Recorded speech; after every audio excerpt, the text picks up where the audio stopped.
I think you have, like you see God use a guy like David. David ends up becomes a favorite, but David made pretty much all the mistakes you can, and then boom.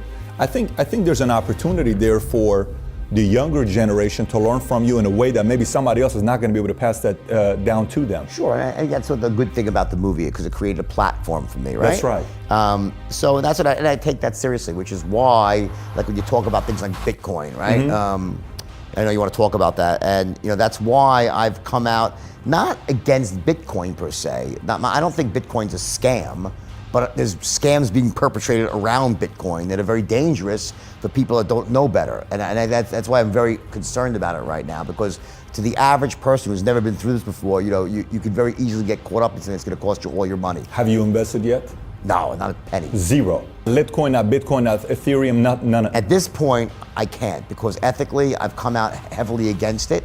I'd have a financial axe to grind, which would make my opinion suspect. So I've decided to stay clear of the whole investment side of the equation. Instead, I'm constantly going on all the TV news, CNN, Fox. They're all asking me to go on their shows, because I think I have a very unique purview into what's going on. Because Bitcoin is so much like a penny stock. It's almost the perfect penny stock. See, I remember penny stocks. As a broker, I was so excited about penny stocks. The thing with Bitcoin is, it's a wolf in sheep's clothing, so to speak, because it's supposed to be a currency, but no one uses it as a currency. It's an investment vehicle. So let me ask you this. Let's look at both sides. Okay, let's say Bitcoin becomes what you say it is, which is it's a bubble. It's not going to work out. People lose $20 billion. Let's just say that goes away. Okay, but let's look at the other side. If it does become, hypothetically. It won't though. But let's just say if it does. It won't. I understand that, but let's just say if we go in the direction where cryptocurrency is done by, let's just say, Goldman Sachs. And I believe that will happen. That will happen. If that 100%. does happen, who gets hurt the most? What corporations, what industries get hurt the most? It's the little people that get hurt. You think the little people or the big banks? People have this whole thing wrong, what's going on right now, this cryptocurrency. There's nothing different about cryptocurrency than any other currency. Listen, Bitcoin was started by some people that were not scam artists. They were not looking to break any laws. People that were almost like financial anarchists in a way, but there was a social experiment on alternative money. Sure.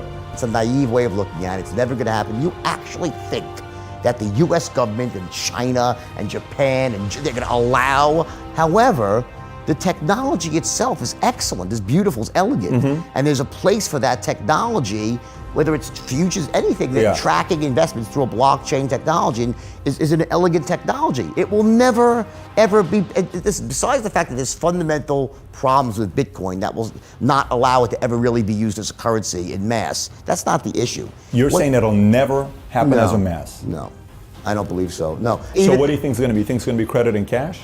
You don't think we'll be a cashless society? No, I think that what's going to happen is that blockchain technology will be adopted, and one day, probably very soon, we'll have a cryptocurrency, but there's no different than regular currency. Here's the thing about Bitcoin. As a currency, Bitcoin is no more useful at 20,000 than at $100. Yeah, it still works, whether it's $100 or $2 billion, you could still use Bitcoin as a currency.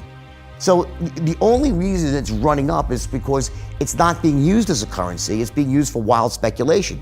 And what's happening is that there's two sides to every equation when you come to anything that's trading publicly. And that is, there's the market capitalization, which in Bitcoin is, we're saying it's 200 billion some odd dollars, right? But that's irrelevant. All that matters when something is trading is what's called the float. How much is actually out there that's being bought and sold? Almost all of Bitcoin is locked away and is not trading. You have this tiny, so there's $200 billion in market cap. There's probably 2 million or 4, 5, $10 million at the most trading of it. So when you have a very thin market cap like that, it's easy to manipulate it. And what happens is, once you buy Bitcoin, it's not so easy to sell it. It's a hassle to sell it, so it keeps getting thinner and thinner, which is why you have these wild swings. And then the latest thing, this latest joke of Bitcoin was this guy. I mean, I just saw something happen, which is, here's a guy who's an insider in this Bitcoin thing, exchange or something, right? And the guy is long, massive amount of Bitcoin, rides up the wave, right? He sells his Bitcoin, and then he announces, after he sells it, he announces, I've sold all my Bitcoin, it's worthless, get out of Bitcoin, and I put everything into BitCash.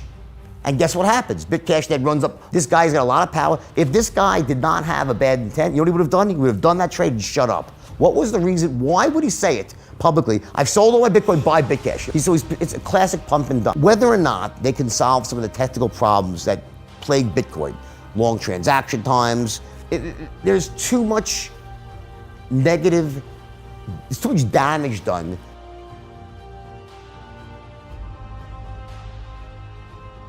Jordan, how much do you think sales has changed from the times you were selling to today? Not much at all. I mean, people think that it has. I don't think it's changed really at all. What makes someone say yes has not changed. It's still the same things, the same elements of sales need to line up in someone's mind before they say yes. What has changed is that there's different ways that we communicate with people right now. For instance, like, you have email, which is a big thing, landing pages and conversions, and when it really comes down to it, someone's got to sell someone something. No doubt. Like, look at Amazon. You say, well, they don't sell. Yes, they do. Their processes, they are so elegant at what they do that they've got it down to like one click, because they realize that every time someone's going to make a second action, they're using all the principles of marketing and sales and everything they do. And also, how do you think Jeff Bezos recruited all the people? He had to sell them to come and join Amazon. How did he sell Wallstreet to believe in? So there's always salespeople involved. Like, Jeff Bezos is the most amazing salesperson. He sold the concept to everybody. When people look at sales, it's very, very linear. Like, I'm a salesman, or everyone's a salesperson. Sure. The way we get leads has changed very much, very much. Social media. Yeah, that's changed, no doubt. How you go out getting the leads. But when someone walks in the door, you pick up a telephone, it's gonna be the same stuff. And people are just smarter now because they have smartphones to look at. I want to ask one last question on the sales side. For the sales managers out there, people who are running a sales team, they're running a sales organization, what advice can you give to a sales manager to become a bit? So I've been in sales, I'm selling, I'm making six figures, maybe I'm at $250,000, maybe I'm making $500,000 year income. How do I become a better sales manager? What would you say? Well, number one is there are certain very basic principles that a lot of sales managers don't really adhere to. Number one is very often I'll go into a company and I'll see that they've instituted a flawed compensation structure, where the compensation structure itself doesn't get the most out of salespeople. Wow. It allows them to sort of work hard for a while, they get lazy and work off residuals. So that's one clear thing I see all over is compensation structures that are not structured correctly, that lead to laziness and salesmen to sit back and sort of collect royalties or trailing income, right? That's one thing. Another thing is that I think that many sales managers don't do even close to enough sales training. They don't make sure, of every sales force that I've ever managed, I made sure they were great salespeople. Number three is giving frequent meetings. In other words, motivation. What you say to people every once in a while doesn't have that much impact. What you say to them every day has massive impact. I wanted this to be like a book that I didn't care how many copies it sold the first year. I wanted it to be like a Think and Grow Rich that would be around for 100 years. And I really believe it's going to be that. I think this book is just going to keep selling and growing and becoming more and more a staple of every person. It's like a must. I think it should be a must read for every human being, because what it really is, it's a communication strategy. That's what the straight lines of communication strategy. It shows you how to communicate, how to share your ideas, your concepts. Doesn't matter whether you're in sales or not. It just shows you how to be a more effective human being.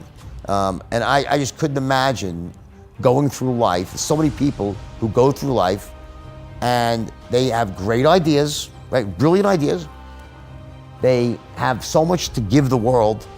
They have so much to provide for their family. They could be rich, but because they lack the ability to communicate in an effective way, they die with their music on their lips. They can't express their greatness. Wow. That's a skill you have to have if you want to be a success-oriented individual. You need to learn how to communicate your hopes, your ideas, your dreams in a way that connects with people and moves them to take action, gets you what you want to. That's what ethical persuasion is all about.